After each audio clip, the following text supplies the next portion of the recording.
I'm here with David Nyren, our special PGA golf analyst today. David, first time on the show. How you feeling? Good to be here. Good to be here. I'm interested to see what you guys say. We're going to start right off with it. Jordan Spieth, 22, sitting on 22 mil. He's absolutely teared it up this year. How did Spieth manage to get the job done? Yeah, well, as you saw kind of throughout the week, Jordan Spieth is a guy that's not really going to wow you a lot with his ball striking. He kind of gets it done around the greens, chipping and putting. You saw down the stretch, he made a lot of clutch par putts when Stenson kind of had an opportunity to come back on him. And he's really been doing that all year. I mean, he's fourth in scrambling throughout the whole year on the PGA Tour, first in one-putt percentage. He's not a bomber, but he'll get it done around the greens, and that's really what he'll make a lot of strokes. Showing a lot of maturity for only a 22-year-old. Golf fans are going to be spoiled with him for years to come. Yeah. Looking forward to the President's Cup, what can you tell me about how the teams stack up? Well, it's going to South Korea. It's the first time ever that the President's Cup's going to be played in Asia this year.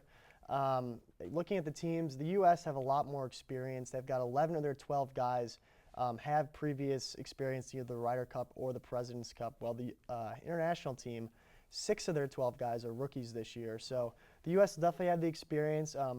The international team will kind of have a little home field advantage, but you know, being in Korea for the first time, it'll be interesting to see kind of the support they'll get in a country that's kind of relatively new to golf.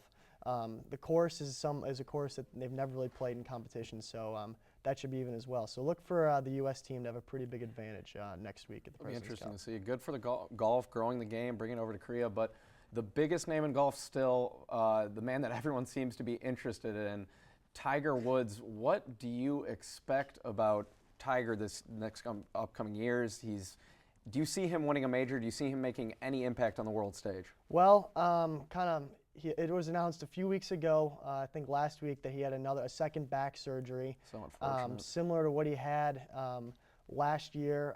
Before, you know, he kind of showed signs at the end of the year. You know, he had his first top 10 of the year in North Carolina, the last regular season event, as he was trying to get into the playoffs, wasn't able to. But so you kind of thought they'd be able to build on that. He was planning on playing a lot this fall to kind of build up for the Masters and the rest of the majors at the end of the year. But with this injury, he's probably going to be out until right around before the Masters. So it'll be tough to see him competing this year.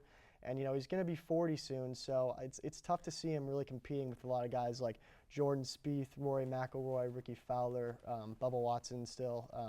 There's a lot of big names to compete with, so it's an uphill climb for Tiger. You're seeing this big youth surge in golf now, and Tiger, you know, the age is really affecting him. He's wearing down completely, but bold prediction for me. Give it to me right now. Do you see him winning one more wager before Yeah, I think you think it's coming? I think he can catch lightning in a bottle for 1 week. He's just got so many experience at so many of these major championship venues.